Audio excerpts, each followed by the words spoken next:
What's with the extra weight that we start gaining around the midsection over the age of 40?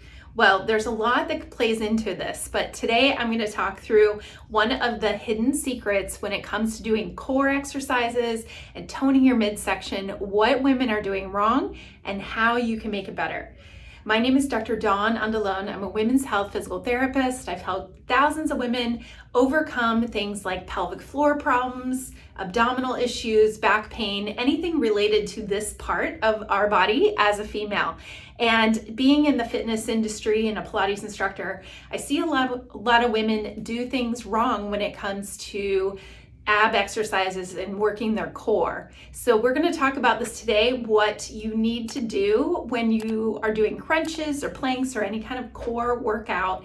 And this little tip can change a lot in how your midsection tones, tightens, and not only helps the appearance, but helps you feel stronger from the inside out, because it is how your body performs. You want to be able to bend over and lift heavy things or lift your kids or grandkids down the road.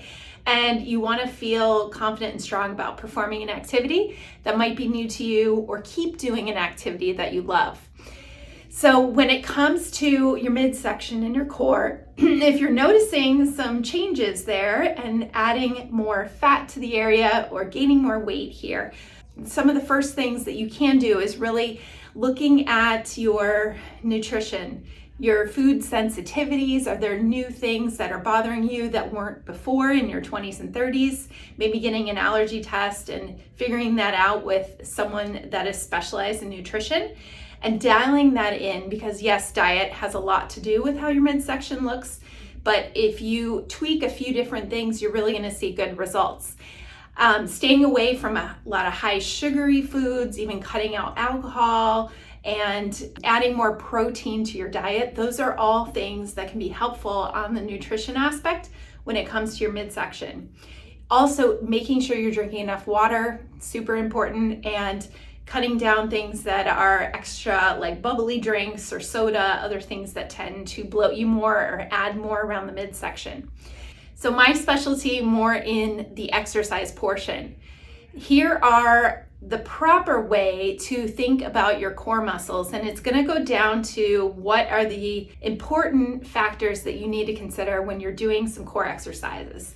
So we will start first with the typical one, doing crunches, working your abs in that way. Well, when you go and you're working your abs in that way, you're probably thinking of your rectus abdominis muscle, that superficial muscle that helps the appearance of creating more of that six-pack look.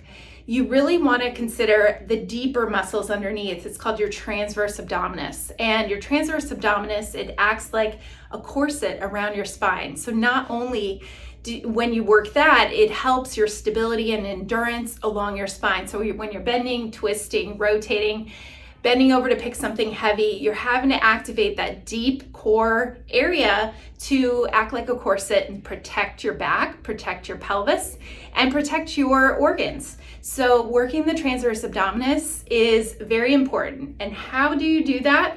And why can you add that into a crunch or a plank or common core exercises? Well, here you go. So here is how you're going to find it. If you take your fingertips right at the front of your pelvis and those hip bones there, and we're just going to go about an inch inward toward your navel. You're going to take those two fingers, placing them there. You're going to imagine that you're drawing in, hugging your belly in. And think of the muscles right below your navel, between your pubic bone to your navel. You're kind of drawing in and up. So in Pilates, we say imagine that you're hugging your muscles in toward your spine, just enough that it gives you a little tension under your fingertips there. You don't want to feel like you're pushing into the fingertips. You want to feel like you're drawing in toward your spine. I don't move my back and I don't move my pelvis. I'm staying in a nice neutral position, relaxed here. So as I draw on those muscles, I'm going to do that first before I actually curl up into a crunch. And so if you think about exhaling and drawing in before you even lift your head, that is going to imagine a vacuum, like you're pulling in and up before you actually work your deep muscles. So that is the number one thing. Most people are doing crunches wrong, and they tend to just use their butt and use their pelvis to actually lift up. You are using these powerhouse deep muscles. So you're drawing in toward your spine first, and then you're breathing out so you can use the muscles appropriately with your diaphragm as you curl up. It's also important to do it like this because you protect your pelvic floor muscles. So if you have bladder problems or concerns about prolapse or any pressure or heaviness down in the vaginal area, we don't want to exacerbate it with doing your core exercises the wrong way. You want to use the pressure in a positive way by using your breath. So exhaling, drawing in, and then doing a curl up and a crunch.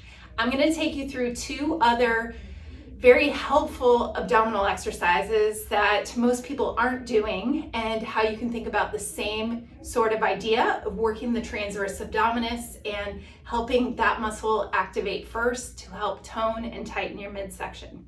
So the next one is a reverse march. In Pilates, we call this tabletop position. Your knees are bent like a 90-degree angle. I'm gonna place my hands over my lower belly. And so as I exhale, I'm gonna drop down one leg at a time.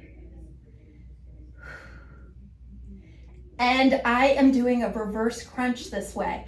I'm really having to pull in those muscles and draw them in order to control my movements of my legs dropping. It's the opposite from lifting your head up. Instead, we're using your lower body as a lever in order to work your core from there.